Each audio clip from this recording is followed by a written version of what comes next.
You know what time it is. Ah! Ah! Give me a hell yeah. Ooh, you know what time it is. No regard for human life.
Deuce and Mo, Deuce and Mo, Deuce and Mo. They tell you what they know. Deuce and Mo, Deuce and Mo, Deuce and Mo. The podcast that you know. Deuce and Mo. Deuce and Mo, Deuce and Mo, Deuce and Mo. They tell you what they know. Do it for Deuce and Mo, Deuce and Mo. Hey. Do it for Deuce and Mo. When it comes to the Kings, it's my favorite show. Do it for Deuce and Mo, Deuce and Mo. Hey. Do it for Deuce and Mo. When it comes to the Kings, big hopes and dreams as we cover our kings. Never cover the kingdom, but we loving our kings. And we covered your prayers as we doing our thing. Big Deuce with the par, Lil Mo on the screen. Solo or together, still do it for team. Never switch up for $1 or revenue stream. So we always got each other, balance out the beam. Deuce and Mo, and that's the end of the theme song. Do it for Deuce and Mo. Deuce We and Mo. are live! Oh, it feels good to be live for a Night Chat, the third season of Night Chat, right here. And it starts with a preseason victory. YouTube, Twitch, how are we doing tonight? What up, Deuce? Hey, what's up, man? How you doing? Everything good with you? Hey, Morgan. Who are you rooting for? I need to know. I'm rooting for y'all. Us. That's fine. Who's your favorite team? Tell me now. Now. Let's go, Kane. Oh, my goodness. It feels so good. Shout out to everyone watching us live. So it is a good. big Night Chat because it's the first one as we embark on what is going to be a journey. We've got 4 preseason games total, and then we have 82 games and maybe even more this year with the Sacramento Kings, and we will be live after every single game. We're going to be talking about it. What? And we're going to be talking to you about it. We're going to enjoy this journey together. It's going to be a roller coaster ride, kind of like social media was tonight, watching on Twitter. It was like early on, how are they starting KZ? How are they doing this? Keegan, It was crazy. Is that a fun Yeah. roller coaster ride or like not so fun? It's it's always fun. Like, are you throwing up on this roller coaster ride? Or are you like, first one, you feel good. You Okay. feel good. that's but good. shout out to everyone here. I see Carlos, Curse of the Valley, Mike is here. We appreciate everyone watching us on YouTube and Twitch. The biggest thing you could do right now as we embark on this journey together, make sure to hit the thumbs up button. Yes. Get that. That should be at like 200 by now. Oh. Make sure you're subscribed to the channel because we are going to have content left and right. And yeah, we're going to have a lot of late nights together. There's going to be a lot of times where we're disappointed together. There's going to be happiness. Yeah. But the biggest thing is we're all together on this community. Hell, you did a playback tonight. Watch So the game. fun. Our Discord was popping with Kings fans. Yeah. Kings fans, I'm not just saying this as two people born and raised in Sacramento. I could tell you right here, right now, there's no more passionate fans than the 9-1-6. Give me a hell yeah! Oh, you want to help? Is that okay? Try Sorry. it again. We're in preseason form. Give me a hell yeah! Yeah. Or, hey, as we were watching Keegan in that third quarter. I cannot. What is up, everybody? Oh, I'm feeling it. All right, let's stop wasting time. Here's the agenda for tonight. Here we go. We're going to give our first thoughts on what we witnessed with the Kings and Lakers. Then we're going to open it up to a little night chat. So we talk to you guys on Discord. If you're not in our Discord, I don't know what the hell you're waiting for. I'm going to drop the link. Actually, I'm just going to do this real fast, too. Should I do this now, before, and after during the pod? Do it We're now. going to do this a couple of times tonight because we got people coming in and out. We are super excited to announce this tonight on Night Chat, and that is some brand new merch. You're going, oh, you're selling me merch? No. This is not just any merch. See that? That is Nick. Nick, who brings this enthusiasm unknown to mankind every single Night Chat. We thought, Pure joy. why not come out with a shirt featuring Nick's face that says, why not the Deuce and Mo podcast? And all the money that we make off of this t-shirt is going to go directly to the Special Olympics of Northern California. Nick is a Special Olympian. He's awesome. He's the best. He's loyal. His motto of why not is great. He just turned 30, yesterday. Yeah. He said, why not turn 30? Why not? So if you want to get that, links in the bio, deuceandmo.com, click on merch, get yours today. It's just great. It's Nick. It's why not? Why not? Why not buy a shirt? Why not? Nick every year has been like, why not make the playoffs? Why not win the game? Why not play defense? You'll hear it probably whether it's tonight on Night Chat or another Night Chat, but we just appreciate Coach Nick, the joy he brings to our podcast community. So thank you. And thanks to everyone for always loving the hell out of him as well. And just know that any money we make off of that, literally, Special Olympics, Northern California. We want it to go to a great cause. We did order Nick his stuff today. Yeah, we ordered him one, and just to let everyone know, too, that it does help these athletes with all of their stays, with their travel, and everything that they need to make sure that they're playing at the highest level. All right, Morgan, that was fun. Hell yeah. Now, let's start the show. Deuce and Mo coming down in 3, 2, 1. Hit my music. Deuce and Mo. Deuce and Mo. Deuce and Mo. They tell you what they know. Deuce and Mo. Deuce and Mo. Deuce and Mo. The podcast that you know. Oh, Morgan Reagan, we finally have some actual basketball games to talk about. Welcome into the Deuce and Mo podcast. I'm Deuce Mason. That's Morgan Reagan. We are recording this late on a Monday night after the Kings get a 30-point win on the road at Crypto.com Arena, beating the Lakers 105-75. How the hell are you, Morgan? Oh, nothing is better than beating the Lakers in the first preseason game of the season. So I'm fan-effing-tastic. Seriously, though, I'm really good. It was good to just have basketball back. That's it. Even before the Kings, watching Ben Simmons in the Nets, it was nice to see him back on the floor. And then I was like, ooh, this feels like it's really getting me ready for some Kings basketball tonight. Experiencing Kings basketball, experiencing Keegan Murray.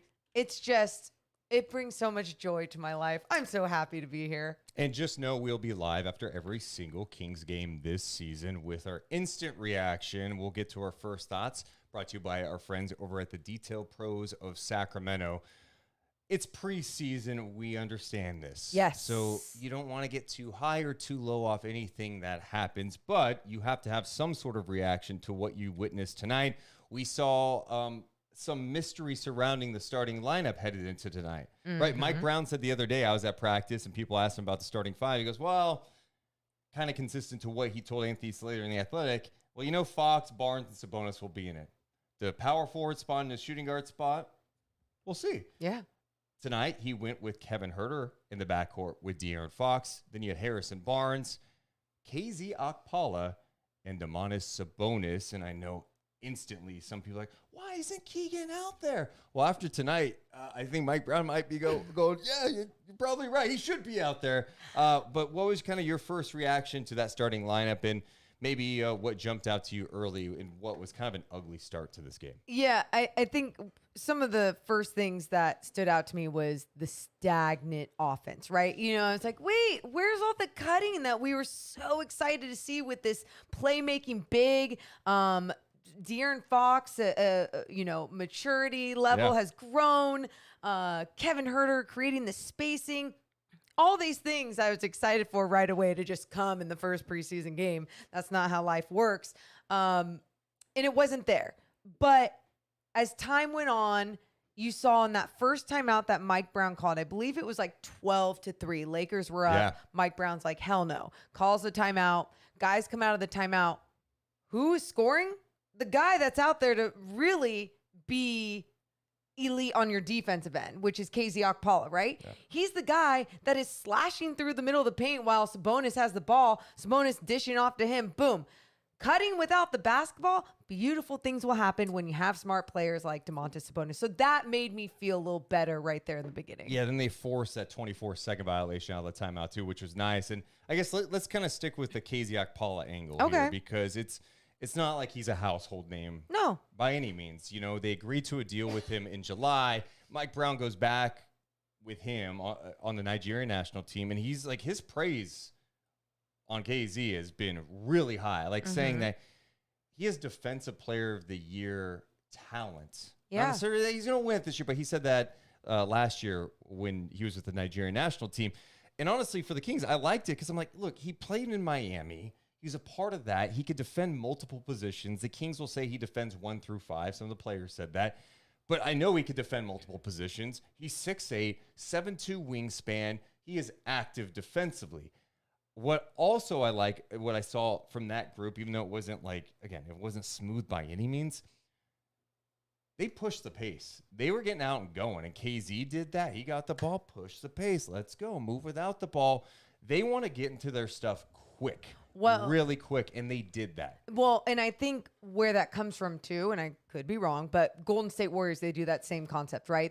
You get the ball and you go. You don't even need to look for that outlet all the time. You just, if you're capable of pushing the ball up, and we saw that with Sabonis, right? Gets the rebound, boom, he automatically starts pushing instead of automatically looking for who I'm going to outlet it to. Guys start running their lane. It's people buying in, understanding this philosophy of pushing the basketball very quickly and doing it so even without the fastest person on the court with De'Aaron Fox pushing that basketball. You can still get the ball up the court faster even with the pass or even with just like automatically going. So I love seeing that concept for them because I think that is something that is ultimately going to put a lot of defenses on their heels. And it's just going to be a great thing for the Kings to try and score quickly in transition. I am curious to see how the lineup shifts throughout the preseason because Brown said they would experiment with different things. Also, it's not often you watch a preseason game and all 20 players got in the game. Everyone who played tonight played at least 7 minutes and 4 seconds in this game. Pretty crazy. Yeah. Right? That you got all those guys into the game with some meaningful run. Like, that's cool. I think from the KZ perspective, I see why they like him and how he could be a valuable guy for this roster, especially when Brown said the other day after practice, like, he wants to go 10 deep. Like, he would love to go 10 deep during the regular season. Totally makes sense. And that 9th, 10th guy can change. Mm-hmm. You know, that stuff evolves over the season, depending on the matchup, who's looking good in practice, all of that stuff. I think KZ actually can be a rotational guy. I'm not sure if he's a starter to me. One, we'll get to Keegan in a second. Sure. But I think my biggest concern with him offensively would just be from a pure spacing standpoint. He's never been known as a good three-point shooter. He can hit the corner three. But I felt like that group at times, there was some stagnant stuff because they were packing the paint. They're going, well, we don't trust Fox to hit a three. We don't trust Sabonis and KZ. Yeah, but not only that, though, then you have a guy like Harrison Barnes who we've seen at times offensively be this impact player, right? And then at other times where it's just like, man, he's having an off night. You know, the consistency sometimes isn't always there. First preseason game, we're not going to go wild.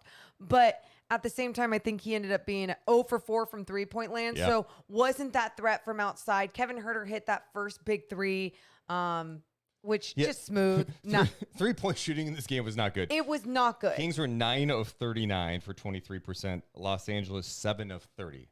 And you're right. Kind of preseason basketball. So when you look at that starting lineup that was in tonight for the Kings, that's exactly what I was thinking. It's like, okay, spacing when you don't have other guys that are capable of being that threat from the outside.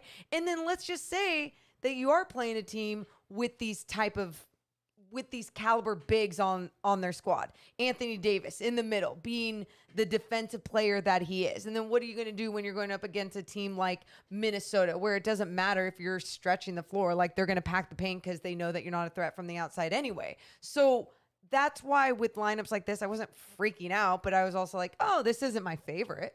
Right. And it's not, I'm not saying anything bad about KZ Okpala in that situation. It's just that I saw more throughout this game of who I would rather be starting in that position. Yeah, so KZ ends up playing just under 10 minutes for Sacramento tonight. The starter who played the most, Barnes and Fox, at just under 16 minutes. Huerter played 14. Sabonis just under 15.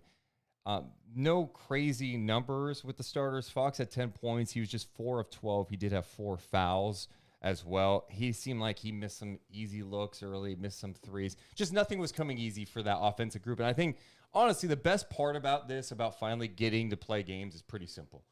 You played a game against somebody else, and now the Kings, they don't have another preseason game until Sunday against the Blazers. That's a lot of practice time. That's a lot of time to look at what you guys did wrong, work on that, build that chemistry, and try some different things out. You know, and there's times De'Aaron has such a smooth shot. I'm just like, keep that consistency. Keep going with that. But you see in a game like tonight where there's times he's stepping back into it or in transition, he's allowing his body to just fall forward. And he's not controlling his body and just to stay up, stay square, stay up, go up, not out. So there's just these few little fundamental things that he would do that would still make me frustrated with his shot. And I'm like, he can tweak those, but why hasn't he been able to get that down to start a season off strong with that shot yet? So that was something that was Morgan's hitting the panic button on Fox being 0 for 3 from downtown. And she's also saying tonight LeBron's done. He's not even going to break Kareem's record because he was 0 of 7 from LeBron didn't make a shot tonight. No, you get what I'm saying with that though, with De'Aaron. I was just, I'm with my people in playback having this watch party, and we're breaking down De'Aaron's shot and the fundamentals of it. And it was like, okay, this is something that is a little bit concerning when you look at that. But then you look at him on the defensive end, Deuce, because that's something we've all been talking about. At first, he's not bending down, getting in his stance, but then you're seeing it kick in and his instincts kick in. And then he's understanding the passing lane and getting the steal and then throwing it down on the other end. It made me so happy to see him start to understand that just early on in this preseason game. I think the one thing that did jump out to me tonight, just from Sacramento's standpoint, was the consistent defensive effort. I mean, hell, let's stick with the starters for a second. Okay. We're not even to the main dish right now. This is the appetizer of first thoughts. Okay. The main dish is Keegan. Okay. And let's get ready to eat. Let's feast on that for a second. So weird. But as we continue with the appetizer, Domantas Sabonis, there was a pick and roll situation where I believe it was Wenyen Gabriel rolling to the basket. Sabonis with the block. Sabonis, who doesn't block shots, right? Had 2 block shots tonight. Yeah. That was encouraging effort. Yeah. And again, I think that has so much to do with the effort that was there and the ability to understand where your teammates are, to trust where you can be on the floor. that all helps, right? When you just know that, okay, this is where I can be and I'm still in a good place. You're seeing this team understand effort just in this first preseason game, and I really do appreciate that, right? They were every single unit that was going out there was making a point defensively to make something happen, to make an impact. Also, Kevin Huerter, you mentioned him knocking down that first 3 of the game. Yes. He ends up with 5 points in his 14 minutes. I think the one thing that did jump out to me about him, I just felt like defensively he moves really well, and his length. You just see, for so long it seemed like the Kings had a lot of undersized defenders, right? Correct. Whether it was like, all right, well, Buddy Hield's 6'4", or this small, the biggest small forward they had at one point was like Justin Jackson, right? Like it would. There wasn't a lot there. And it seems like they have much more length now, much more positional versatility. That type of stuff I like. I think I'm going to really like Kevin Huerter. Yeah, I'm with you on that. That's something, too, that we talked about when he first was traded to the Kings, was just talking about what he can do on the defensive end. I think so many people underrate his defense, mostly not understanding his size, his basketball IQ, his instincts. Like, he gets it. So it was nice to see, again, him also get down in a stance, understand things defensively. But you guys, there were so many times these guys were rotating where they're pushing guys to the baseline and understanding how to help each other out. Just these simple fundamentals defensively were being executed, and it was just so nice to see in game 1. Preseason. The chat's making me laugh tonight. Why? Shout to my guy, Octopus Ears, who says, you guys are being too reserved tonight. Don't hedge your bets this year. It's a preseason game. I think we're being pretty fair and awesome about Yeah, wait, do you want us to be what? Are we not being excited I'm enough? excited as I can get. Yeah. Also, shout out to Eric, who just donated $100.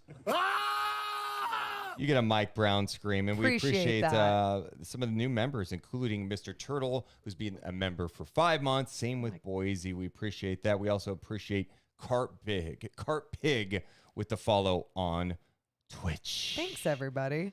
All right, we hit the starters for a second. Okay. I do want to get to the bench. It was an ugly game. We know that. It was an ugly start to the game, all of that, because of the poor shooting. It was 27-21. One player wrote down in the first quarter is when our guy Keegan Murray finally entered the game at the 5:58 mark of the game. It was Fox, Mitchell, Barnes, Murray, and Sabonis. Then after that, about a minute and a half later, you had Mitchell, Monk, Keegan, Lyles, and Holmes. I wrote this down. Keegan with a beautiful dish to Lyles, who missed the shot. Holmes was able to clean it up. But I just love Keegan Murray is so smooth. We saw it in Summer League, and I was like, what's it going to look like tonight off the bench? He's coming off the bench. What's it going to... He looked like the same guy. He looked like the same guy we saw in Vegas in Summer League. Hey, he's going to come out, hit a deep 3. He's going to come out, make plays. Morgan Reagan, did he or did he not throw a lob to Richaun Holmes tonight? Can we talk about that for a second? Because the whole time that I'm having the watch party, I'm talking about how Richaun Holmes was doing a lot of picking and popping, right? And I'm like, dude, he just needs to set the screen, roll the right way, screen off his guy, shield off his guy, and someone needs to throw it above the rim. He can play above the rim. Who did it first? It was Keegan Murray that understood that about his game and threw it above the rim for Richaun Holmes, because Richaun Holmes rolled toward the basket. Yeah. Understood his teammate right away. I know a lot of people are complaining because you had to listen to the Lakers broadcast on NBA TV. Here's how that lob sounded with the G-Man, Gary Gerald. Here's Trey Lyles looking, finding Richaun Holmes. Top of the foul circle, pivots, hands to Keegan Murray, drives it into the paint, sets up the alley-oop. Rip it home, big fella. Richaun Holmes, beautifully designed play and perfectly executed on the setup from Keegan Murray for the assist, and Holmes with the right-hand rip. That ties the score. We're even at 51 apiece. It was a beautiful play. Keegan starting in the corner, gets one screen. Richaun sets another, rolls to the basket, lob to Holmes, the jam. You guys, it was pretty. It's so nice seeing a player like Keegan Murray, one, be a rookie, but also be an impact player right now. His body size, every time I'm always impressed. I'm like, oh yeah, I forget how big he is. He's just a big guy. Yeah. Just seeing him out there with all these other NBA players, I'm like, he fits right in. But can I be honest? Not my favorite Keegan play of the night. Whoa, which one? My other Keegan play of the night when he broke up the lob. Oh, yeah. Saves the ball from going out of bounds. Transition 3. Then a steal and a jam. Here's how it sounded from the G-Man. Sets up the alley-oop, broken up by Keegan Murray. Saves it from going out of bounds with a quick tip over to Mitchell. Mitchell into the front court. Back to Murray. Stops, fires. He hits the triple. It's 59-53. Sacramento's biggest lead of the ball game. Keegan Murray now has 12 points. Steal. Murray to run to the rack. He's got a two-hand flush. Quick 5 points from the rookie Keegan Murray, and it's 61-53 in favor of Sacramento. I love seeing the rim to rim. Loved it. So Keegan finished 16 points, 6 rebounds in 21 minutes, 7 of 11 shooting. What stood out to you in the Keegan minutes? That as soon as he was in, the confidence was there. And not only that, you know how I keep talking about how we all do, but how Sabonis demands movement, or he did at least toward the end of last season, right? It's like guys wanted to move without the ball because he was in there. I think that's going to come more and more as we go. But it seemed like Keegan understood that as well, whether it was to relocate with his guard when his guard is penetrating through the paint and finding him in the corner or finding him along the wing or whatever it may be. Just the understanding of the game, but playing at his pace and like at his level. I don't know. It's just he's so calm, collected. You just wouldn't think he was a rookie. That's it. That's one of the best compliments you can give a Yeah. rookie who just played his first preseason game in the NBA. I also, again, you don't want to overreact either way, Morgan. Correct. But how many minutes do you think he plays as a starter in the All-Star game this year? You're so stupid. No, but serious question. You're so stupid. Would it surprise you if opening night came and he was coming off the bench? Yes. Yeah. That would surprise me. Why do you like him with the starters, though?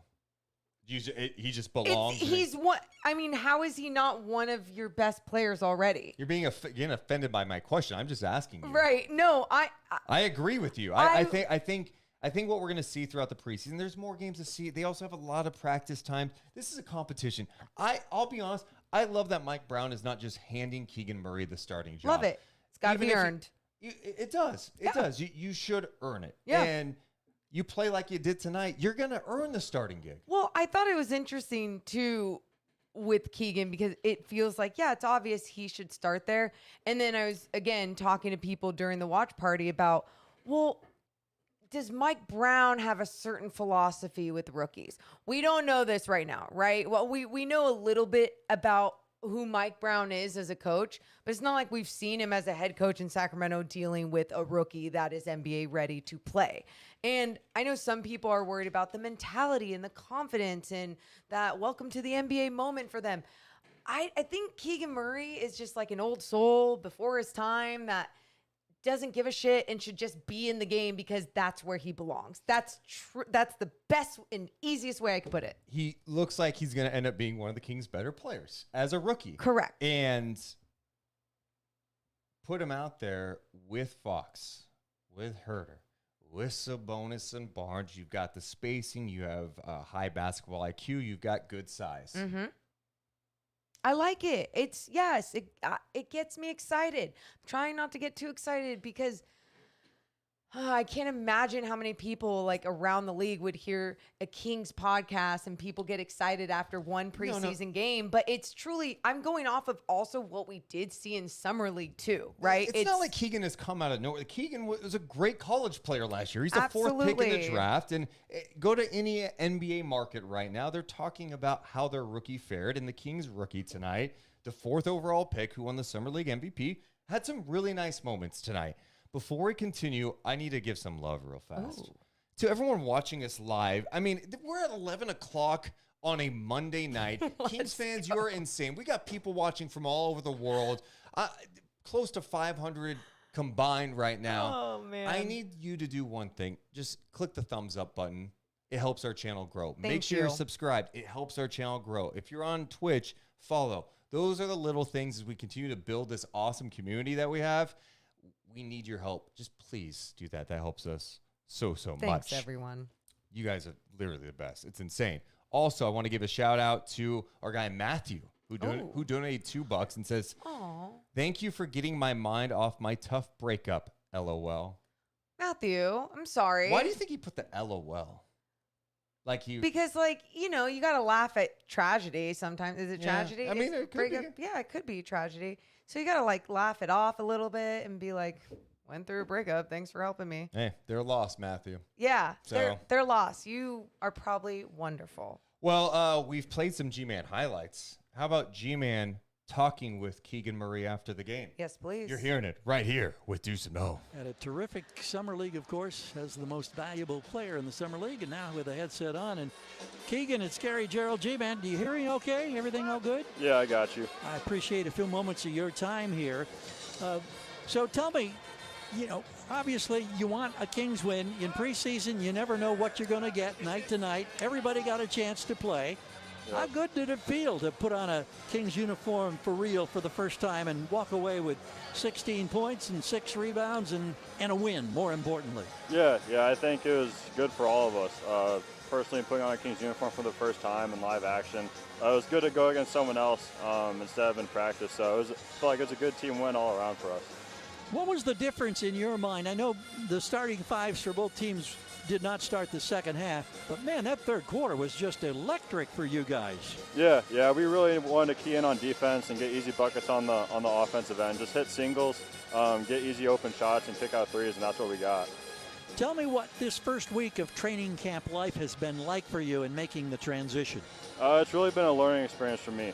Just learning from the older guys, learning from Coach Brown, and just trying to learn as much as I can from them and try to implement on the floor. And that's what I'm trying to do right now. And I know it's a lot on anybody's plate, but the question is, are you having fun? I am having fun. Whenever I'm between those lines on the basketball court, it's always a great time. And would your twin brother approve? I think so. Hopefully you watch the game. He might be sleeping in Iowa now, but it's all good. Thank you so much for an opportunity, and we look forward to many conversations and many successes in the future. Appreciate it. Thank you. When are we allowed to be in love? That's my question. When are we allowed to be in love? Can we be in love? I'm in love. With Keegan? Correct. Well, welcome to the party. Welcome. Hello? Yeah, July 7th is on the phone. I keep trying not to fall in love. I'm in love. Morgan, yeah, it was a fun night. It was a fun night of preseason basketball for what preseason is, which is usually just a lot of ugliness, and it's just blah. And there were definitely ugly moments out there, but there is just something exciting about the rookie who had this good momentum going from the summer league, has carried it into the start of preseason. Yeah. No, you're allowed to get excited if you're in Sacramento, but yeah, keep your expectations just lowered. Understand that there's still a lot of good teams around in this league and that teams also got better. Other things that jumped out tonight, Malik Monk got off to a really slow start. It seemed like he got it going a little bit in the third quarter. You know, in the second half, the Lakers went with a completely new starting lineup. So did Sacramento. We saw in the third quarter Mitchell, Monk, Keegan, Trey Lyles, and Richaun Holmes play. I guess that's probably the next guy we got to talk about is Richaun Holmes. I think for him, we talked to him at Media Day. The reporters in the scrum. We talked to him off the side too. He was really excited to get back on the floor. Like, the chip on his shoulder is huge right now. Mm-hmm. He's fired up to play. And I think what's so great about Richaun is some guys I think could pout about their role or, hey, I signed a deal to be the starter. You trade for Sabonis, all the stuff that we talked about. He had a really disappointing year last year after being really productive for Sacramento. It was good to see him out there, and it was good to see that we saw the Keegan lob, and then the next play, Monk found him on a lob. Yeah, it was nice to see him find that groove a little bit, right? And especially when you look at this season and what's ahead of his minutes. How is he going to be super efficient in those minutes. I mean, you just have to make the most of it. It has to be all about that effort that we keep talking about, that we do keep seeing from a lot of these players. It seems like that's like Mike Brown's standard, right? Is that effort. You see them running at practice, that discipline is there. So for someone like Richaun Holmes, understanding not only what he's gone through, but understanding that what lies ahead for him and this season in this role, I think it's going to work. And think about how many times people last year were like, well, what's going to happen with Richaun Holmes because it's not going to work with him here. Like, why would you have him here? Why would you have him coming off the bench after he was expecting to be a starter? He got paid to be a starter, blah, blah, blah.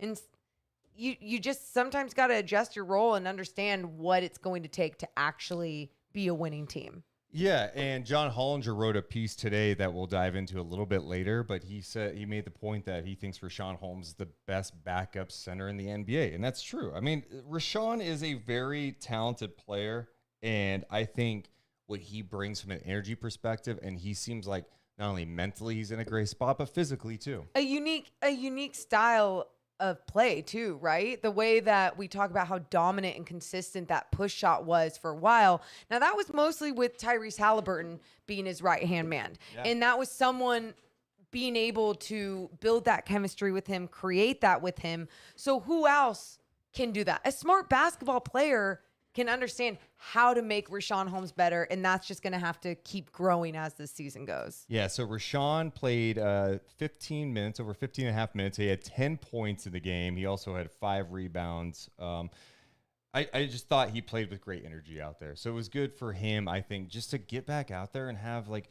productive minutes. Last year it was like he would get going, something would happen, or foul trouble, or COVID, yes. or remember he had the laceration with the eye. Like, there was always something going on. And so I just think it was so good for him to get some productive time tonight. I thought Davion got off to a little bit of a slow start too. Yeah. But he settled in, and I thought he had some awesome defensive plays out there. Yeah, especially in that second half too, when they came out strong to start the second half. I think they started that second unit with Davion starting as the point guard, and I believe he hit a 3 right away, or there was a defensive play in there or something. Whatever it was, they came out strong in that second half. He started out that second half strong, and he needed to do that. There was times that I saw in that first half thinking about Mike Brown and those teaching moments that were happening at training camp with Davion Mitchell the other day, and him talking to him about, like, hey, this is what you need to do as a leader, as a point guard. And you weren't seeing that come through first preseason game. Then second half, it started to shine through a little bit. Yeah, and I just love when players are capable of making those in-game adjustments. That clip that Sean Cunningham put out from practice the other day, where Mike Brown was talking to the team, and they were just talking about what they saw out there in their scrimmage, and it was just such great coaching. And what I loved about it was he was giving them the feedback. This is what training camp's for. Right? You're practicing, you're scrimmaging, you're getting ready for an 82-game grind. Yeah. And, there's expectations, right? So Brown gives him some tough love, gives him some coaching. And what I loved about right after that, he blew the whistle, said, all right, get on the line for the free throws, where they have to hit the free throws, otherwise they have to run. Yeah.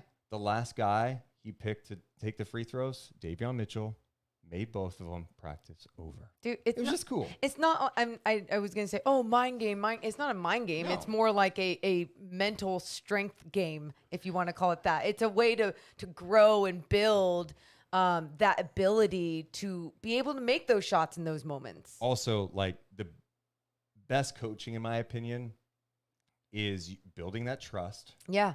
And holding players accountable. Yeah. And having just open communication. And I've seen that from the early stages of Mike Brown. It's not like we get to see much of practice by any means, but, you see some. We saw that. You talk to players after practice, and it seems like everyone's kind of got the same message right now. Yeah. It's talking about the understanding what they need to do, understanding that, some of the stuff may be repetitive, but over and over again, but it's all to build this kind of culture of, like, hey, we need to change this. Respecting the process, right? Yeah. And respecting one another, because when you do respect one another, you can have those relationships. You can talk to each other the way that we've seen these guys talk to each other. So yeah, it's just off to a nice start even on that level. Any other final notes from this game before we get to night chat and talk to the people? Chima Moneke and Chima won. and Kemp Bazemore not coming in for a while. But go on. Yeah. I mean, they played all 20 guys. No, that's pretty remarkable in the preseason. Yeah. But at first, when they weren't some of the first guys to come in, I was like, huh. Yeah. I wonder why. They ended up closing the game. The one Moneke had that one collision where it was like he got hit, stepped on the head. and then stepped on the head. I'm like, oh my god! I couldn't believe when his head was stepped on. All I was thinking that was Wenyan Gabriel, I believe, that accidentally stepped on his head. One, I'm like, if I'm one of those players, I'm kind of understanding that there's a player down here, so I'm not going to step on his head. But two, for Chima, I was like, why aren't you Chima Moneke? I was like, why aren't you covering your head? Like, I would be covering that shit. Here's my other takeaway, and someone just in the chat reminded me of this, and this is so true. In the preseason, you're used to, especially the first game, it is ugly, right? Yeah. Missed shots, guys may be tired, learning each other. Mm-hmm. The Kings shot 40%. Not a great percentage. The Lakers shot just under 32. Sacramento only had 7 turnovers in this game. Let's go. Morgan. That's amazing. That's incredible. Taking 7 care of the turnovers basketball. in a preseason game? The Lakers had 23. Yeah. And that's not to pile on the Lakers. Honestly, those numbers are some numbers you expect, especially when you're playing guys late. But I think it also goes to show, like, okay,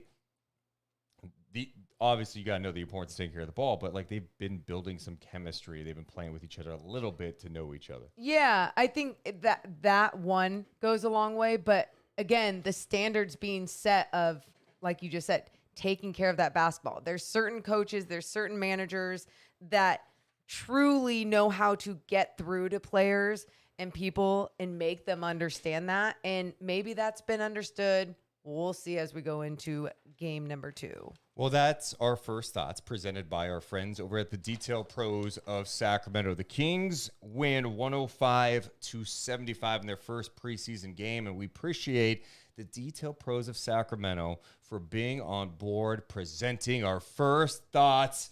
Look, a local spot. Woo! If you need your car cleaned, and let's be honest, think about your car right now. Even if you're like in bed right now, maybe falling asleep, just think about how disgusting your car is inside and out. And you're not cleaning it. You're probably, right? Right. Maybe taking a wipe to it. That's cute. You're going to go drive it through one of those like random car washes. Gross. Oh, that's great. No, you need to look good inside and out. So you go to the Detail Pros of Sacramento. One, huge Kings fan.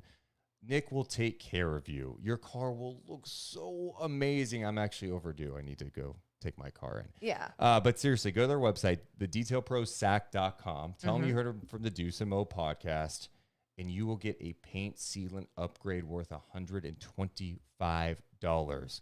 Support him. He's local. Thedetailprosac.com. Appreciate their support of the Deuce and Mo podcast. Morgan, are you ready for a little night chat? I don't know. I think I am. Let's do it.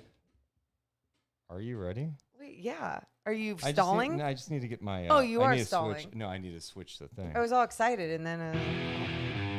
Oh, you didn't know? Your ass better call somebody!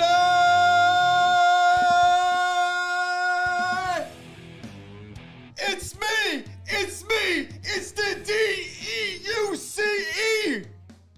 Why are you smiling, Morgan? I didn't know this was happening. Cut the music! Oh, ladies and gentlemen, boys and girls, children of all ages, the Deuce and Mo podcast proudly brings to you the best Kings and NBA podcast in the world. It's the basketball mind, Deuce Mason. It's TV's Morgan Reagan. It's the Deuce and Mo podcast. And if you're not down with that, we got 2 words for you. Night chat! You support that? Yes. Okay. I was ready to say so good. Yeah. Thank you. Well, Night Chat's for you guys. Oh my God. And we're going to kick off the third season of Night Chat Oh, hell yeah. by talking to the people. We kick things off tonight on Night Chat with Chris, who joins us via Twitter Spaces. Hi, Chris. Hey, how you guys doing? Man, I missed you guys these past 4 or 5 months. Oh, that's that we've been off. Interesting. Wow, because Chris. we've been doing podcasts Yeah, what the consistently. hell? I mean, What the hell, Chris? I had to take some time off to evaluate, my thought on the Kings. Okay. Over the off season. First though, Deuce, I want to say I was right on Chet Holmgren. We argued about this the last time we talked. I told you his body would not hold up, and look at him. He's already done for the season. All right, Chris. And you Chris. argued with me, and you said, oh, go ahead. Dr. Chris. This is the first Kings preseason game. It's Night Chat, and you're calling me to brag about you being. Let me just be clear here. Are you happy that Chet Holmgren's out for the season? Are you happy that a talented young rookie who's got all the potential on the planet is out for the season? I mean, congratulations for being right. Not at all. I mean, what are we doing here? No, I told you when it was draft time, I said, Kings, please stay away from him. Okay. And so it worked out good. Keegan Murray give me this update because you really sound like you're locked in with your prediction. So is his career officially over tonight as of October 3rd? Is it over for Chet? No, not at all. Thank you. Okay. Okay. All right. Now let's switch to Kings talk. Yeah, what you got, Chris? I wanted to get, first game tonight, you didn't expect a great, game of beautiful basketball. Everyone's getting used to things. People are rusty. But, Deuce, I wanted to get your opinion as the way things are now, the roster is now. Do you think this is a playoff team? If everyone stays healthy, the rest of the league, stays healthy, everything's kind of status quo. Based on what we have now, do you think we're a playoff team? I think they're going to have a chance. I think I've been pretty consistent with that. I mean, a lot has to go right. Like, no one's going to deny that the Western Conference is extremely challenging. I don't It's brutal. No, it's brutal, but I also don't think the difference between like 3 and 8 is crazy dramatic this year. I think there are a lot of teams you could make a case for.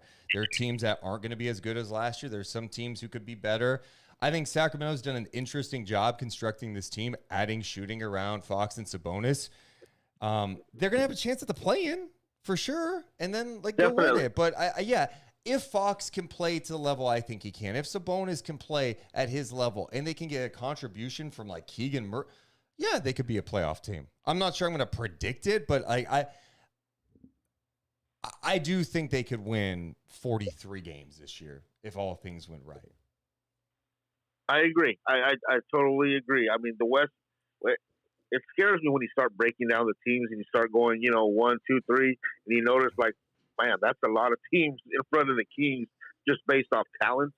But, I think we can sneak in there, or I think, we can play in that playing tournament, and I think we're good enough to play with some of them 6 through 8 teams, or, so I'm pretty optimistic about this year. And I'm just glad to have you guys back. I miss these late night chats. And I love showing up to work tired, and my boss saying, "What's wrong?" And I'm like, "Hey, dude, I was up listening to Deuce and them last night, just like back up, So appreciate you guys, man. I'll be talking to you guys soon. All right, Thanks, Chris. See you, Chris. That's hilarious. Chris had to come in and brag about Chet. Yeah, I mean, the West is brutal, and that's the other thing that I think we keep forgetting about the play-in. Like, let's just play this crazy scenario. Okay, let's play it. Let's say that we go 82 games, and the Kings are the 7th spot. That's the play-in. Yeah. They still have to win games to get in. Yeah. It's not going to be easy. No, nothing's going to be easy. But yeah, I can't believe you said 43. I think they could win. I mean, do you want me to be real? I think if everything were right, I do think they could get up to 43, 45. I don't know. No, you're just on this like hype train right now. Jack, what's going on? How are you? Hey, how are y'all? Great intro, by the way. I loved it. Oh, But I was really excited about Keon Ellis tonight defensively. Oh my God. that was You know someone you what? forgot to bring up. Man, I'm so mad at it. Yep. Well, see what happens is when Mike Brown plays 20 players, makes things a little more challenging. Yeah, I think the thing I notice about Keon Ellis is some of the same stuff that we saw during the summer league, and it's just the constant activity. I'm looking at his box score right now to just double check what he ended up finishing with in his 7 minutes. He had 3 points. He was credited with 2 block shots. He also had a steal and an assist. He made an impact. He had some deflections too. I liked what I saw from Keon Ellis. And when you're a guy that's on a 2-way contract, you get the opportunity to be out there. That's what it's about. You may be on a 2-way contract now. Mm-hmm. So was Alvarado last year. Yep. Right? Like, there are guys around the league that, you know, in early October, maybe the offseason, you're like, if you're running a team, you're like, I like this guy. I like to have him around. But there's nothing that says Keon Ellis couldn't be a part of this team. And like, you know what? If he can come in and do some nice things defensively and knock down a 3, yeah, I like his activity. Yeah, I just thought, I feel like when I watch him, I feel like there's defensively a big similarity to Davion, which is not the offensive upside that Davion has. I feel like Davion's upside offensively is about as high as most point guards in the league because he's just so smooth. But defensively, Keon Ellis is really there, like Davion level, I think. Yeah, and you know what's been fun to see is that we're seeing that Mike Brown really has a nose for defensive guys, right? And just the way that he knows how to get the most out of them and understands what it takes defensively in the NBA. Look what he did last year with the Warriors. You know, I think sometimes people want to give him all the credit. Sometimes people don't want to give him too much credit because of the caliber of players they have, but give him the right amount of credit, right? The guy knows defense in the NBA. He knows how to get the best and the most out of some of these players that know how to play some intense physical on-ball defense like someone like Keon Ellis. Yeah, it was really fun watching him go tonight, late in that game, especially the blocks, the steals. Man, he's always in the passing lanes. Yep. I always see that with guards. He's always in the passing lanes. He's fun to watch, man. Thanks for bringing him up, by the way, because we totally would not have brought him up. And I had him a note about him down too. So, all right, Jack, I appreciate it, dude. Appreciate y'all. Bye, Jack. Appreciate that. Let's go next to CeeJ. What's up, CeeJ? Yo, can you guys hear me? Yeah, what's going on? Welcome in the night chat with Deuce and Mo. Deuce and Mo. Hey, I am hyped this year, man. Yeah? Off one Stop preseason game. sleeping on the Kings. I just want to... Who's sleeping? Man, you guys are sleeping. You're saying we're not going to the championship. I heard Buddha's call. Honestly... You're talking about Buddha, who last week, for those who missed it, a guy named Buddha called who was legitimately like saying that he thinks the Kings have a chance at a championship this year. And what was awesome and crazy about it was he was 100% being legit. Where Yes. CeeJ sounds like he's just having a little fun tonight. No, I'm being legit. I got bags under my eyes. I am not sleeping on the Kings this year. I'm trying to tell you guys. We spanked the Lakers by 30. Like, honestly, once we start, I like the moves, that the Kings made. I like what Mike Brown, the standard that they're holding every unit, the level of play to. I just think once we start getting on sync with our reads and our timing, like, who is guarding this? Honestly, who is guarding this? Well, okay, but they also have to guard people too. Okay, that's what we got KZ Okpala for. LeBron did not score a field goal tonight. Good, you're right. KZ Okpala shut down LeBron James. He is officially, after tonight, the LeBron stopper. All right, man. Well, CeeJ, I'm glad you had fun tonight. What do you think of Keegan? You didn't bring up Keegan. Oh man, see, I was about to bring up Keegan. Honestly, like he's looking like the truth. Like, the 16 points was kind of quiet. I mean, he had his moments, but I checked the stat line. I was like, Keegan's really leading the entire team, in like the couple minutes that he did play. So I'm pretty hype about Keegan, honestly. He's looking like the truth. All right. Mike Brown coached LeBron. He coached Kobe. Now he's coaching Keegan. Same. This is why I love Night Chat. Yep. This is why I love Sacramento. Because this shit right here. We watch one preseason game on a Monday night. It's almost midnight on the West Coast. And I got CeeJ hitting us up saying, Mike Brown's coached LeBron, Kobe, and now he's coached Keegan. You know what? I'm with it, dude. All right, man. All right, CeeJ. We'll talk to you soon, all right? All right, y'all.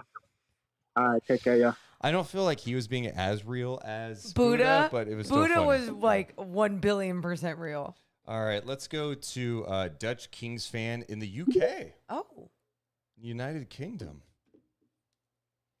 What's going on? Welcome into Night Chat with Deuce and Mo, Dutch Kings fan. Gotta unmute yourself, man. He could be new. Yeah, Be new. it's all good. As we're waiting for him to come in. Mike's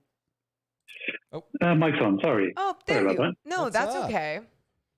How are you two? We are great. What's on your mind? First thing on my mind is that this Night Chat is wild.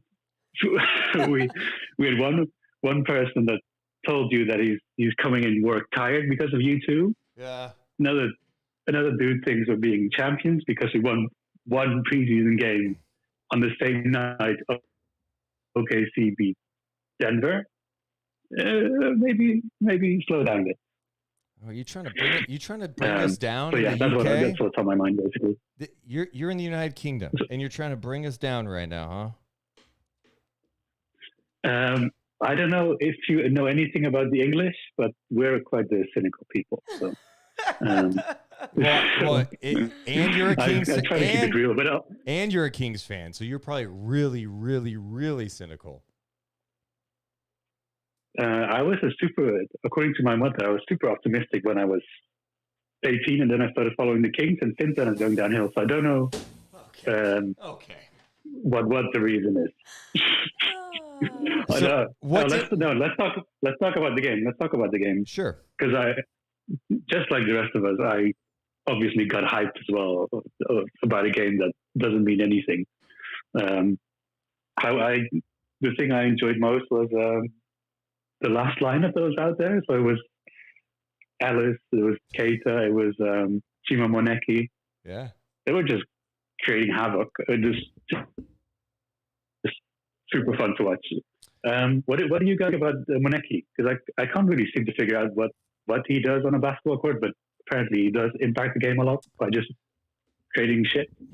I think that's the best way to put it. He had a really nice year playing in a Spanish league last year. The guy's just going to work his ass off. He's going to come in, try to rebound. It's deceiving because he doesn't look like he's that tall of a guy. It's not like he's some like 6'10" freak, but he's going to be all out hustle guy. We had him on our podcast over the offseason, and he said he thinks he's like the best cutter out there. And it's like, all right, if you're going to make a role on this team, he's got to come out and play some nice defense, play with effort. He knows what he has to do. I think he has a good understanding of what his role would need to be if he's going to make it in the NBA, Morgan. Yeah, and that's exactly what it is, right? It's not just the effort that is going to keep him in this league. He's got to make sure that he can polish up some things as well. But it's fun because I really like him as a person and as a player, the way that he understands to be this selfless guy out there and the way that he understands the game as a team player. So we'll see what he can do going forward. But yeah, what you're seeing tonight in that limited amount of time is just that those effort plays being made. He's got that dog. Yep. There you go. Oh, okay. He was not wrong about the cutting though, because he got, I think, 2 or 3 shots, and I think I don't have the box score in front of me, off cuts. So I think that's a good sign, at the very least. Honestly, it was just fun to watch. It was just fun to watch the Kings in general again. Yeah. But man, I miss this. Hey, you miss it for now, right? You miss it for now. But hey, we appreciate you checking in as always. Yeah, man. Have Have a good night to you too. You too. You too. There you go. I love it. We're everywhere. I love it. Also, I need to get to the poll question of tonight. This just shows you kind of where Kings fans are at. Yeah, what do we have? How are you feeling after the first preseason game? The options, let's go, this year is different. Enjoyed it, but it's preseason. And then the other option is Kangs. 52% of people said, let's go, this year is different. 41% enjoyed it, but it's preseason. Yeah. That's the way you need to look at it. I voted for enjoyed it, but it's preseason. Yeah. So, I appreciate all the people that do get super excited. My only thing is all the people, CeeJ, everyone calling in, Buddha, being so excited for championships and all these things. Let them dream. But then what are they going to feel? That's my concern. What are they going to feel when it's not that? And when it's a bad time in the season? Because those times are going to come whether you like it or not. They happen for even some of the best teams. But they're going to come. The dark times, they're going to be here once in a while. Let's check in on Discord now. Check in with Eric. What's up, Eric? Oh, I like Morgan's, like, her little segue into this. Like, how are we going to feel if it goes bad? Yeah. It's been 16 years.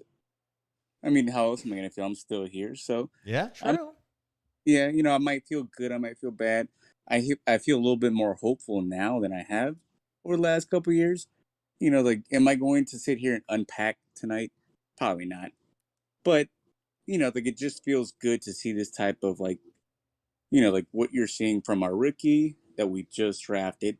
And then, you see a little bit of everything else. And you just feel a little bit more hopeful. Am I going to sit here and say, oh, we're going to be like this, that, and the other? I don't think we have enough sample size right up until now. But, it's a good way to start. Here's how I put it. It's just like what I said in the Summer League. Like, people will kind of talk down on people who get excited about someone like Keegan Murray. It's like, well, it's preseason. This is all we have to go by, okay? So those same people, if Keegan was like 0 for 11, looked lost, was missing defensive assignments, they would be clowning him tonight, right? Yeah. So just be consistent. Like, no one needs to take any great meaning, but here's what I could tell you. Keegan was a really good college player. He looked really good in the Summer League, and then tonight, there were a lot of moments where you go, this guy looks like he belongs. He looks like he just could play in the NBA, and I'm not surprised. Do I think he's going to average 16 a game next year or this upcoming season? No, but I think he's a smart enough player who's going to go out there. He's going to make the right plays. He has the ability to knock down the three. He shoots it with confidence. He had a deep-ass three today, too. I like what I saw, Morgan. And that alone can make me hopeful, right? Yeah. And that's why I understand when that terminology is being used and being hopeful, because there's been so many down years in Sacramento when there is a rookie you're not sure about, or a rookie class that comes in that you're not sure about, or that isn't even around anymore in Sacramento. And you've seen it happen for so long, and then coaches in and out all the time. So it's not just the newness that feels good right now and that makes me hopeful as well for this team. It's what is backing up that newness. It's the resume of the head coach and the reputation of this coaching staff. And then these players coming in, whether it's a mature rookie or your 6-year guy who seems like he's maturing in a different way on and off the court. Yeah, being hopeful, I think, is an absolute fair way to put it. For sure. And I'll double down on what everybody said today. It seems like he did some like easy shots. It just seemed easy for him. And how long have we been waiting for someone to just do that for us? It's like something that was really easy, right? Fox he will put up those 20 if we ask him to, or, Barnes will put up maybe the 12 and the 5 and the 6. We just need someone that can really put up those easy numbers for us. And I think that'll alleviate a lot of the pressure that, comes off of everybody else. And I think that's exactly what we needed. And, hats off to the front office for, like really knocking this one out of the park, as they have been in the last couple of years. Eric, appreciate you checking in as always, man. Thanks, Eric. Of course. Love you guys. See you, man. That's Eric. We'll get to Joel in just a second. After we'll get to Joel, but I do want to hit on the Kings' depth at some point because I do think that's probably one of the more intriguing subplots. I think this is a really solid, like when you look at the depth comparing them against the Lakers, this team's got some depth. Which is interesting because then you read, what was that John Hollinger's piece this morning or whenever that came out? He was critical of some of the depth. He was critical of it. And I was like, interesting that you feel that way. And is it just the Kings' reputation? So, yeah. I do want to mention this. We dropped new merch tonight, and it's a Why Not t-shirt. Nick, who, by the way, a little offended that tonight, out of all nights. Why isn't he here? Why is he not here? He knew that this was happening tonight. We just debuted a brand new shirt with his face on it and his great motto, Why Not, says the Deuce and Mo podcast. You can get it at deuceandmo.com. So, a little background. Nick is a Special Olympian. He's a badass. He literally calls in typically every single night chat. Yeah. And offers a very simple motto that's perfect. Why not win? Yesterday, he turned 30 years old. He's DMing me on Instagram left and right. He's in our Discord. He's saying, why not turn 30? Why not? Why not take a picture with Keegan Murray this weekend like he did? Anyway, the shirt's available right now. You get stickers too. Any money we make off of this shirt, we are donating to the Special Olympics of Northern California. Nick participates in that, and that money helps with a lot of things. Yeah, with all the athletes' travel, their stay, so many different things it can help out for these Special Olympic athletes. And it's been cool because I know someone there, so I've been talking to them about it. But Nick, whenever he does call, he also has all of his gold medals hanging behind. I don't know if it's like a humble brag when he's doing that, he's like, hey, look, I'm good at everything. Yeah, I mean, if I had gold medals, I would be doing that. It's true. It's true. It's damn true. But Nick, we just appreciate the joy he brings. So it's the least we can do for someone who has given us so much. And I keep getting alerts to, we've had many people buy some Hell Nick yeah, merch you tonight. guys. So that's awesome. It's a great cause, but also you get the shirt. I want to walk around Golden One Center and see these shirts of Why Not. That'd be great. Yeah, I did make myself a special crew neck. Nice. I know. So you can go to deuceandmo.com. We've got other merch there as well. Let's continue on and go back to Discord and check in with Joel. What's up, Joel? Welcome in the night chat. What's up, guys? How's it going? We are great. How are you tonight? Good. I'm doing good. It's an honor to meet you. Thank you for having me on the show, Deuce and Morgan. Oh my gosh, thank you. Thanks for being here. Absolutely. I just to give you a little bit of background really quick, I am Glove World's friend, so just so you can make the mental connection. I'm Glove sorry. World I'm and I are sorry, buddies. man. You're sorry. Hey, we go way back. We're all the way since 5th grade. We're 25 now, and we've been holding down the fort since then. We're good buds. That's sweet. So okay, so you're both big Kings fans. How are you feeling right now, Joel? Yeah, so that's the other thing. So I have grown up. Don't hate me. I grew up a Warriors fan, but don't throw me out yet.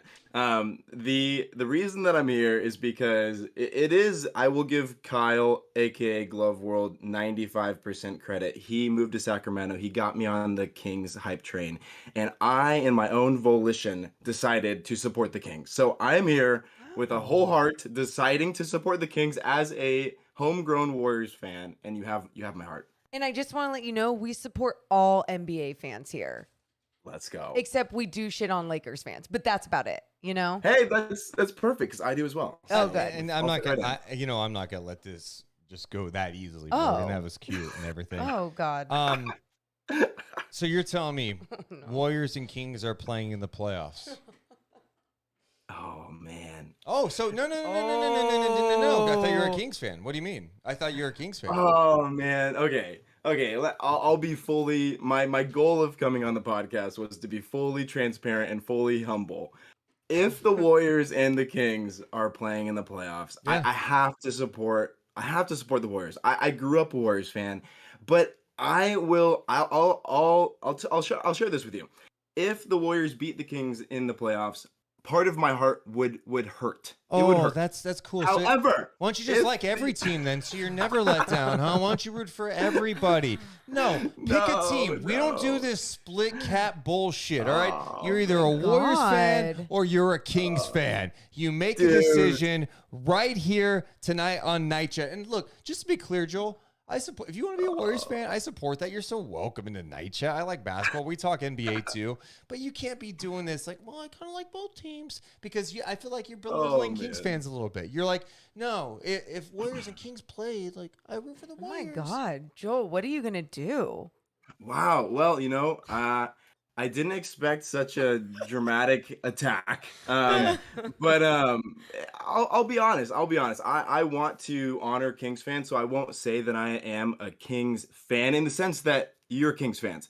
I am a Kings supporter. And I'm going out of my way to support the Kings. I am a Warriors fan. I'll support the Kings, so I hope the chat doesn't hate me, and hope you guys accept me. But I've been at multiple night chats. I'm someone that's speaking up in the Discord. I'm trying to support the Kings. I'm not gonna say like I was there from the ground level, but I'm on the ship. Dude, that's totally fair, totally respectable. Joel, you've won all of our hearts. Wow, Morgan, thank you for that blatant statement. I feel very welcome. So what did you have on your mind about the Kings then? Yeah, so I just wanted to hop in and well, I have a couple hot takes, but here's one thing that I wanted to discuss with you guys because I'm honestly I love Sabonis, I love Keegan. I'm a supporter of Harrison Barnes. Obviously, he came from the Warriors. I know he can win a championship. But do you think De'Aaron Fox is the point guard to take you to the chip? I mean, this is what I did last year too. Before last season, I was like, yes, I was 100%. I was let down last season, and that was tough. But I'm still a De'Aaron Fox truther.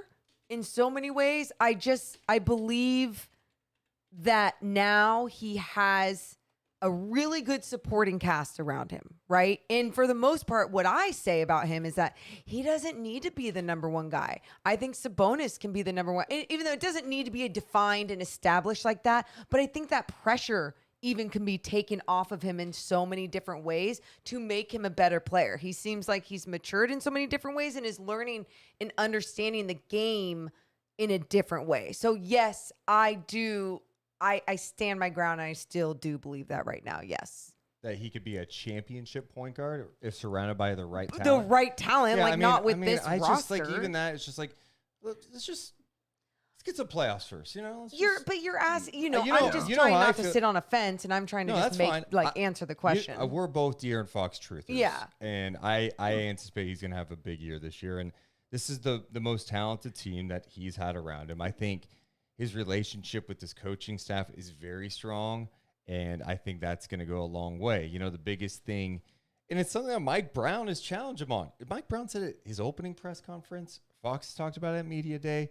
He has to be consistent defensively. Like, I'm not saying he needs to be all defensive first team. Yeah. Okay? But you can't be getting blown by, right? Like, this team, if they're going to take a step, if they are going to exceed people's expectations and be a playoff team, I don't think a ton of people are going to question what this team is offensively because I think they have the firepower, right? You've got the shooting. Can they at least be respectable defensively? And it's a team that has not been respectable defensively since Morgan was like a sophomore in high school. Correct. At Granite Bay High School. And Joel, one more thing. Like, I think he has it. Like, he has the skill set, the ability to do it. He just has to want to do it. And I know so many people are like, well, yeah, no shit. Like, that's how it works. But no, there's guys out there who have the want, but just don't have the skill set to be that championship player or whatever it may take, right? Where I feel like he has that, but what's his mentality? Is that changing? Is that maturing? Is that shifting? Because I feel like that's the main thing that is going to be standing in the way from being that type of point guard. That's a great take, and I completely agree. I think if it's gonna happen, it's probably gonna happen this year. Because this is their best supporting cast that I've seen as long as I've been supporting the Kings. # supporting. But I really want him to play well for the Kings. I'm hoping they pull this squad together and make something special happen. I'm just not sure. Buckle up. It's gonna be fun. I'm looking forward to the season. So absolutely, I am too. And just so you guys know, I have 0 tickets to Warriors games bought. I have 2 tickets to Kings games bought. Wow. Cool. Why can't you give Joel any credit? He's transparent. He's nice. Cool. Like, I appreciate it. Okay. All right, Joel. Nice meeting you. Oh my God. Oh man, Deuce. Hey, I'll be back. I'll be back to another one, and hopefully I'll warm you up. All right, sounds Bye, good. Joel. All right, let's go next to our guy Skip. Skip, it's been a while, man. How are you? Skip. I can hear y'all now. I couldn't hear y'all. Yes. What is up, Skip? You're up late tonight, huh? I am up late tonight. I know. I am too. I'm getting into NBA season mode where all my schedule just shifts. It be like that. NBA really affects our lives like that. Like we love hoop that much. We love our Kings that much that we'll just rearrange our whole lives around their schedule. You know what I'm saying? So true. Did you watch the game tonight? Yeah. I missed some of the first quarter because I was out hanging out with a friend. Cool. And they had the Niners game on. You know. So. Fair. But yeah, you know, it's fair. So came home, watched the rest of it with my cousin. You know, I was pissed off at seeing so much of the same things that we didn't seen before. But then I was encouraged by some of the ball movement, some of the body movement, some of the motion offense. I started getting encouraged by some of that. And then, you know, we took our starters out and our bench guys mopped up the rest of the game. So I was already, you know, like prepared to come in here and just settle Kings fans down, bring us down a notch, you know, be that guy. Well, I don't know. You have to. I mean, the chat's. Look, here's the reality. Fan short for what? Fanatic. People get high or low. This is all we have to see. So I think people tonight are like really excited about Keegan and going, that was kind of fun. I don't think anyone should overreact either way, but there are some encouraging things. I'm excited to see what they look like in the next game because now you played a game against another team. You have a ton of practice time between now and Sunday for your next game against Portland. What's that going to look like, you know? Yeah, and Skip, you talk about that, some of that motion offense, you know, it was fun to see. And that, again, first preseason game, and you're not seeing it executed consistently every single offensive possession. You know, the times that we did see stagnant offensive play and everything. But when it was moving, when bodies were moving, when the ball was moving, it was like, yep, you guys are capable of this. And this is what's going to help you against other teams, is playing just like a pure basketball team. Mo, I lightweight don't gotta say nothing else. I can just disconnect from the. I mean, you said it all. No. That's it. You know. Absolutely no. I mean, when we were having success, it was when we were sticking to the principles that Mike Brown is instilling in the players, and we were running that offense. When we started to struggle, it's because, you know, people wanted to kind of chuck a little bit, play outside of themselves, be a little bit of a hero. Keegan did it a few times, and it bugged me a little bit. But then I was like, let me just take this as him being confident, you know, and him being a rookie. I'm like, right now he's learning his place on the team, but if he has the confidence to do some of this stuff. And he was successful with some of those possessions. I'm like, look, I saw him standing on the free throw line between Russ and AD, and I was like, damn, this dude is between two goats right now. And he didn't look shook at all. And I was like, I gotta let my guy be confident a little bit. I rather what do we say for so many times? We rather have to tell someone to turn down than tell them to turn up. So I look at it like that. Totally, because you're so right. Because there was this one time when I forget, it was in transition, and he went way too deep and had to luckily pass it out to Malik Monk on the wing. And I remember just thinking like, oh, I hope next time like he takes a jump stop, or he is decisive and thinks about what he wants to do before he gets that far deep in transition. So again, though, I just pull myself back and I go, hey, it's a rookie and he needs to make these tweaks. He needs to make some mistakes, and the mistakes that were being made, I'll take them. I also think like I want to see like do some of these guys look better the second time they're in because I felt like tonight with the starters, and then even like when Malik Monk came in, it felt very chaotic, and it's offensively. Yeah. I understand Brown wants them to play fast, but sometimes it's that fine line, right, Skip? Like, you want to play fast, but you want to play in control. And there are sometimes you felt like it was out of control. They settled down a little bit. Did it help that the Lakers had their, bench in too? Sure. But I felt like Malik Monk settled down a little bit. Yes. Like, okay, now you're playing more of your game. He missed some shots early. He had some kind of wild shots too. But it just, everything kind of looked better as the game went on. So I'm excited to see it grow. It's preseason. It's all we have. A lot of time it's ugly. But I don't know, for a preseason game, I kind of enjoyed it. Yeah, no, I'm with you. I definitely enjoyed it. It was preseason. I do like how we eventually battled back to take the lead. I like that they took a timeout, punched us in the mouth, went up. We were up by 3. They went up by 5, and then we responded properly. And then the rest of the game, we pretty much sealed it. So I like to see that from the coaching aspect. To me, that shows how the players are responding to Mike Brown. Yeah. And that's one of the because when coaching is all between the lines, right? So that's what we're trying to pull to see how effective Mike Brown is with the players. So those are things that I really like to see. But Deuce, I got something I need to throw at you. Yeah.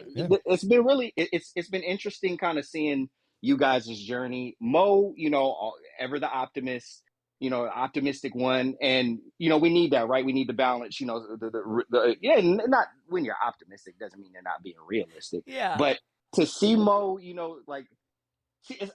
let's just say a heel turn, since we speak in wrestling terms so much on the show, right? Yeah. To see Mo kind of take the heel turn and be a little more realistic, and she's been taking the heat and everything, to see you try to go babyface and try to be more optimistic, and they're definitely a shoe-in for the play-in.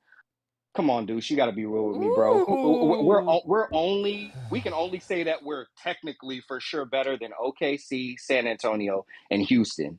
Did you see the Utah play the other day? They lightweight got squad, bro. How are we a shoe-in for the play-in, Deuce? Explain to me. Yeah, I would love. Please find my direct quote where I said the Kings are a shoe-in for the play-in.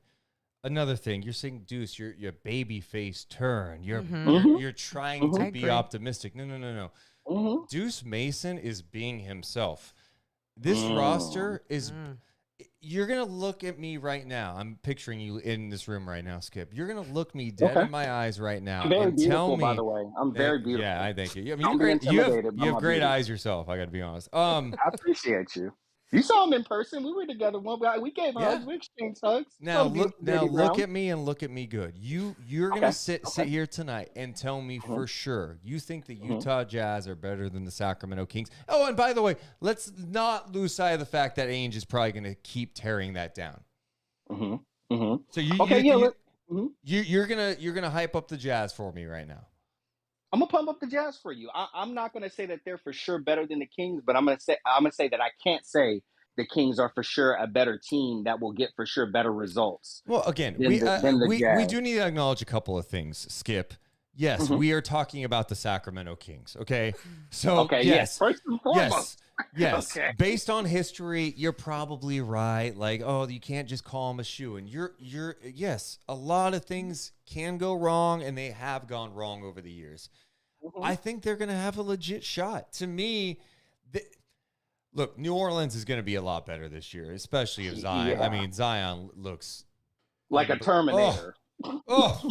It's disgusting. And I like what they did last year, what they built on after that really terrible start. They got it together. The Clippers should be better this year, right? They were a play-in team. Spurs are out. Portland, I'm not as high on Portland as other people are. I respect it. But they're to me in that kind of Sacramento range. No, they're above Sacramento. That's fine. That's how I feel. And if you think do you think they're way above Sacramento? I think they're going on paper. enough above Sacramento where I would not even. Okay. I know we disagree on that. Yeah. So yes, I think the Kings are a play-in team this year. I do. I think they've got enough talent. It'd be Skip. This is what I'm gonna tell you. I'd be extremely disappointed if they weren't a play-in team this year because you finally have some pieces around Fox. You've got shooting. You talked about the shooting, right? In the chat, you're talking about the fort. You need some spacing around these guys because at this point, I still don't trust that Fox is going to connect from downtown because He hasn't done No, it. he missed the wide open Yeah, ones tonight, and he his shot hasn't. still looks flat. No And arc. 1 year he made 3-pointers in his career. It was that second year. Yeah. After that, he's been like a 30% guy. Sabonis, I understand he works with lethal shooter. I get it that, but Doesn't mean that I'm he's not- going to be. I'm not buying that yet. I got to see it, right? Like we talk Yep. about this every offseason. Like every player adds, hey, this player's adding this. It's like, yeah, we still got to see it though. So adding Herter, who I think is going to help the team, and I think he helps them defensively too.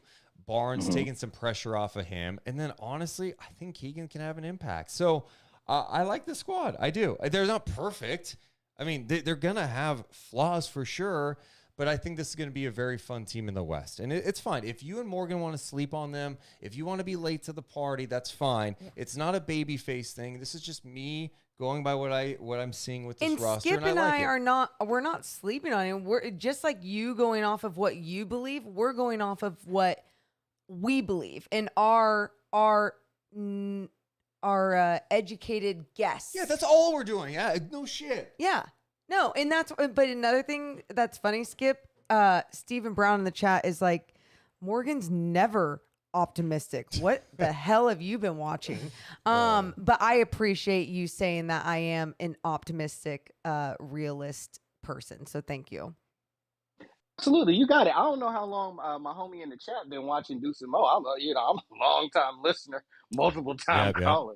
No, Mo has been extremely optimistic, extremely high on, especially on the little things that the Kings can do to make improvements. Like I've watched it. This is a year that we literally watched the West get so healthy, and I think the thing that I think really woke us all up is Minnesota making the jump that they did.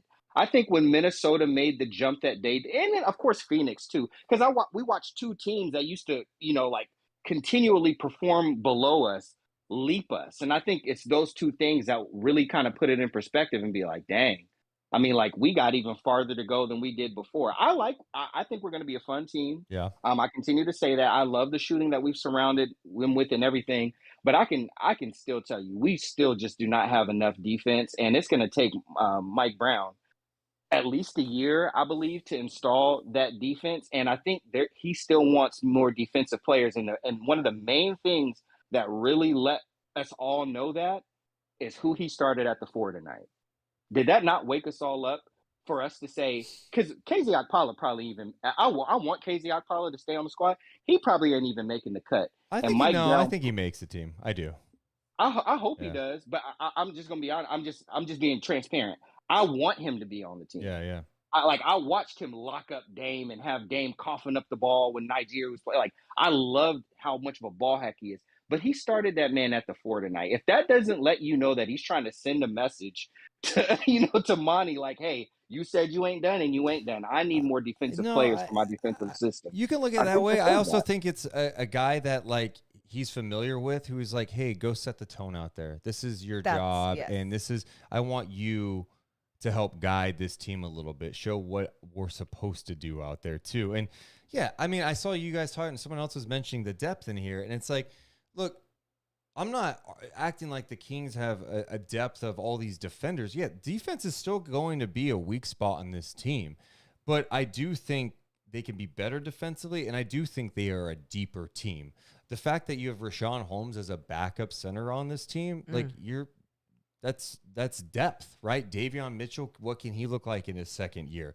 Malik Monk, if he ends up being the guy coming off the bench, like I think, the guy can get buckets off the bench. Like, it's not perfect by any means, but they definitely have more depth than they've had in a long time.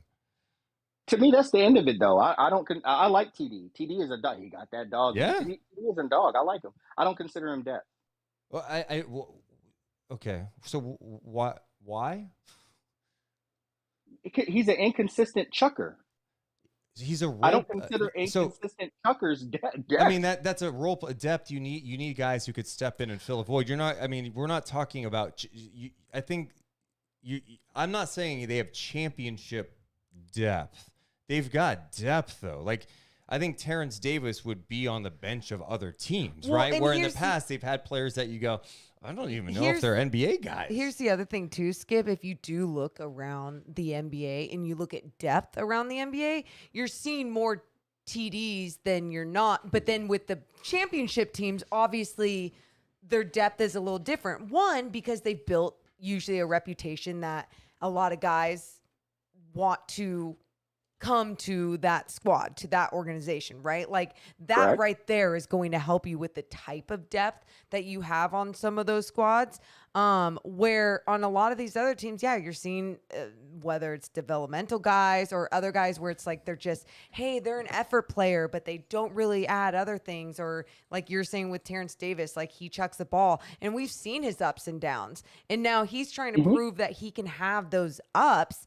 And I still believe he can have more ups than downs. But yes, we've got to see it first, especially with the minutes that he does get. He just has to be efficient in them. Yeah, I'm with you. My thing is, in order to have depth, that implies that what comes in front of that is of enough quality. I like our starting lineup ain't even deep enough for me to feel like the guys that come behind them is true depth. And TD, like, what wasn't TD almost not in the league? Like, wasn't he undrafted and we got him from the Raptors? You're really stuck on Terrence Davis. You're ignoring Davion Mitchell. Davion's cool. Yeah, but we're talking Terrence Davis may not even play. Like, he may not even be in the rotation. That's what I'm saying. Yeah, because you've got depth this year, where last year you needed him to play, right? You needed him to play significant minutes at times. When he started out in the rotation, out of the rotation. Then he had that stretch where he really got it going, that 15-game stretch, and then he got hurt. I mean, it's just so weird. You're circling Terrence Davis as if like that's the only member of the Kings bench. The only other person that we got that's actual, we got three people that, and I'm gonna call it a bench. I'm not calling it depth, but the only three people that I got that we feel like kind of give us a cool bench. We got Monk. I like Davion. We got Davion. I still think Davion got a lot to figure out. I love the dog defensive. I think he still got a lot to figure out. And we got new people. There's chemistry stuff. And then Holmes, let us not forget Holmes. We got him to be a bench player. And then Mr. You used to call me on my cell phone, Dead Man, didn't perform well enough. So we had. Hey, how do you feel about Trey Lyles? I don't feel like Trey Lyles is really good depth. He's fine. I think. He's defensively there's an issue there, but I like the fact he's gotten in shape. He can stretch the floor, big body, can hit a three. Yeah. I don't count on you know what, Skip? I just feel like I know the league. It's 90% of role players anyway, and I guess yes, obviously you want the top-notch role players as your depth if you can control that. But yeah, most teams don't have that. Most teams don't have that. No, and that's why like I get what you're saying. I think you have these high standards, but at the same time, like I understand it at the same time. But hey, if you can keep developing that depth, let's just call it depth right now and define it as depth. If you can keep developing that depth in Sacramento into this team basketball system, I mean, that's when shit just works, right? That's when things flow because everyone's buying in on that same page that it's the next man up mentality. It's not about everything else that they can do. It's the plug and play. It's the fact that they can play in a system, and hopefully that is what can be created. And I'm with you there because that's where I think really our only hope to be a playoff team is people buying into the system. Because I'm not just thinking about just our team and the improvements we made from last year. I believe on paper we have a better team than we had last year, and let's not count how many times we've said that over the last 7 years. Yeah. But let's just acknowledge that this year we can all honestly, for the most part, believe that that's the case. But like I said, I'm looking at it against the whole Western Conference, and I'm looking at it against the Pacific Division alone and who we got to play 4 times. Yeah. And like I said, the other thing that I'm focusing on is our starting lineup compared to all those others.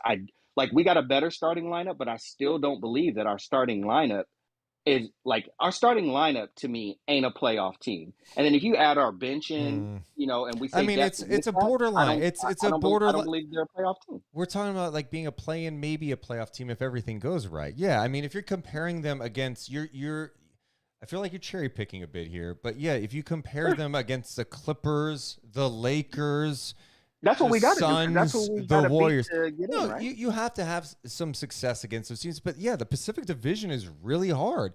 Now, there's also some serious question marks around the Lakers. To be fair, there's some big time question marks around the Lakers. The Clippers, I like the Clippers on paper. When you've got 9 guys that are above 30 or something like that, okay, you can't really ignore that either. Yeah. And they've had their injury concerns too. So, yeah, you need lucky breaks along the way. You need to stay healthy. You got to help that maybe there's a developmental piece that maybe we're not talking about. Is it Chima Moneki, who all of a sudden is like, man, that guy turned into a legit piece off your bench? Like John Hollinger today in his piece, he took some shots at the Kings, but he also was like, I love Chima Moneki. Maybe he could be like a GP2 type impact defender for the Sacramento Kings. I was like, all right, well, that seems very high. Yeah, after I what? mean, Yeah, wow. exactly. But again, you know what? This time last year, I could tell you right now, Skip, you weren't looking at the Warriors and going, hey, man, GP2 is going to be a key cog for them. You don't know how it's going to play out. Oh, yeah. And I'll give you that. I wasn't. But that franchise and how they develop players. Right. I don't need Sure. Can we even. No, but my point is there are guys who can come out of nowhere and have impacts on teams. I don't think anyone thought, hey, Herb Jones going to be one of the best defenders in basketball. He's drafted in the second round. Alvarado was in the G League. He got called up. He finally got his chance because of COVID. So it's just, you never know. And you're right. You got to have the pieces and the structure in place. And I think the Kings, the hope is, all right, you got Mike Brown. You got a legit coaching staff that seems like they're all on the same page, that the players are digging. They're organized. The communication's been good. They've been held accountable thus far. Like, let's see what it turns into. Let's see, y'all. Hell Why yeah. not? Why not? Why not, Skip? Yeah. Why not? Yeah, why not, Skip? Thanks for checking in, man. Always. Y'all stay blessed. I appreciate y'all. Have a great night. All right, Bye. See ya. I mean, I need to be clear. I'm not proclaiming that the Kings have like the deepest teams. Like, hey, this is like the 2003 Kings again. I just think that they have some decent depth for sure. Yeah, and anytime that I feel like you are, I think you're sometimes really excited, but I don't think that you're unrealistic. Let's just know a couple of things. I get excited at the start of every year because I like basketball. And Correct. I'm not going to apologize for this, okay? It's a beautiful game. Hey, you don't have to say sorry. Allow me to be a little hopeful every once in a while. I don't think my hope this year is ridiculous. But here's the issue: is that last year you defined. No, hold on. No, you defined your hope. Why you bringing up old shit? Your hope. You had all this hope, and then you said. Why does it bug you? Why does it bug you listen, that I have hope? Listen, you compared it to the time that your dad didn't show up and pick you up after he got out of jail or something. And then I was like, well, if that's being hopeful every year, then maybe you shouldn't feel that hopeful every year if that's what it feels like when you feel let down. Let's go to EBizz. What's up, EBizz? How you guys doing? Good, EBizz. I'm glad EBizz is here. He's, a big-time movie star, director. He's producing. He's doing it all. So it's great that he made time for us tonight. Oh man, I'm trying, man. Thank you. I appreciate it. Well, I just honestly wanted to call I'm not gonna say that much because that motherfucker that was just on there, he was talking for a long ass time. Okay. All I just wanted to call is just say this, guys. All right. I think this is cool. We back. I think the one guy that started, I think that was a surprise. I didn't watch the game, just to let you guys know. Of course. You didn't. It's EBizz. Of course you didn't watch the game. Yeah. I was about to say it's still me. But that was really it. But how you guys doing, man? I just wanted to call and say that. That was like really it, man. I just wanted to say that. I just wanted to say, hey, you guys, and How many games do you think you're going to watch this season? at the job that I have right now, like, I'm not gonna lie, I don't know. Because I'm working a lot. Like, I'm really working a lot. Like, I fucking hate it, honestly. Okay. EBizz, you're also making a movie right now. Like, you know what I love about Night Chat is with EBizz it turns into like he's calling us to catch up. There's nothing about the Kings. There's nothing about the NBA. He's just like, yeah, man, my job. And this guy was talking so long. It's like a therapy session. I'm gonna invoice you. All right, but fuck, man, I don't even know what to say. I need to go to sleep. Though. But you guys, I just wanted to say what's up to you guys. That was really it. All right. We love you, EBizz. Man, much love, man. Y'all be good, all right? Bye. All right, bye. And that's probably Night Chat in a nutshell, right? Is like first preseason game. Mm-hmm. The fact that we had at like one point like 500 people watching us live. Yeah.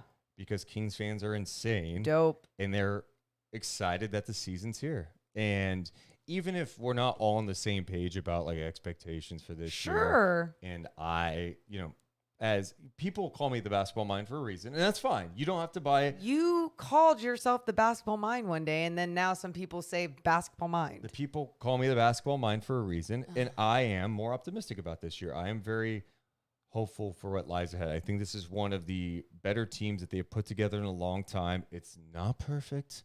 By any means. It's going to be fun to watch. The vibes are. Can we just talk about we've been at practice. We've been at training camp. So I'm also on the same page with all this. I know. I just want to take a step back though, because that's the other thing. Just like that's jumped out to me. And again, they haven't played regular season games. Correct. They haven't gone through the a 4-game losing skid, adversity, all that stuff that we always talk about. But I'm looking for a consistent message. I'm looking for an energy, right? And I've seen it from De'Aaron Fox. Fox, tell me he hasn't looked happy. He looks like he is thrilled. I think he really vibes with Mike Brown, Luke Laux, who he goes way back with, right? Like the work he's put in.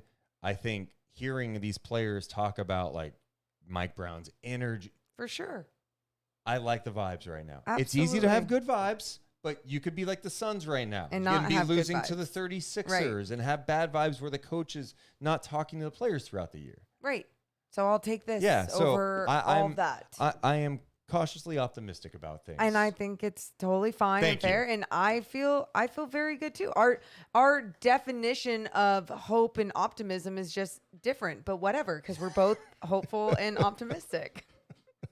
We are going to have another podcast on Wednesday and then Thursday. And then, yes, we'll be live again for a night chat following the Kings' second preseason game when they have a home game against the Portland Trail Blazers. We get a home game. Yes. Back at G1C against the team that the Kings will open against on opening night.